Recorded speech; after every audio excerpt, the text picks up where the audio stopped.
અને સુખદેવજીએ કહ્યું, રાજા તો સ્વર્ગનો અમૃત પીશ તો તને સ્વર્ગ મળશે. અને સ્વર્ગ એટલે આપણી સાવ સાદી ભાષામાં કહું તો સુખ. સ્વર્ગ એટલે સુખ. આ સુખ પણ ઘણા બધા પ્રકાર, એમાં ભૌતિક સુખ. આપણા સુખનો આધાર કોઈ બીજા ઉપર હોય અને આપણે સુખી થાય, એનું નામ સ્વર્ગ. ડિપેન્ડન્ટ. એ છે તો આપણે સુખી, બસ.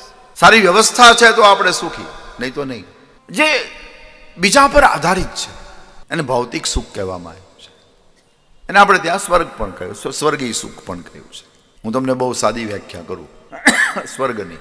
ખજવાળનો જેને રોગ થાય અને જેટલા દિવસ એ રોગ એને રહે એટલા દિવસ એ સ્વર્ગમાં કહેવાય. આ સ્વર્ગની બહુ સટીક વ્યાખ્યા. એ તો ખજવાળનો જેને રોગ લાગુ પડ્યો એને ખબર પડે. એ તો ખજવાળ આવે ત્યારે જે મજા આવે, ઓ ખજવાળનો આનંદ, ઓ તમે જુઓ, એના સંસારના બધા આનંદ એનાથી ફીકા લાગે. ખજવાળનો જ્યારે આનંદ, એમાં પીઠમાં ખજવાળ આવે અને હાથ પહોંચે નહીં ત્યારે આપણને એમ થાય કે આ ભગવાને 6 ઇંચ મોટો કર્યો હોત તો હા છેક સુધી પહોંચી જાત. હા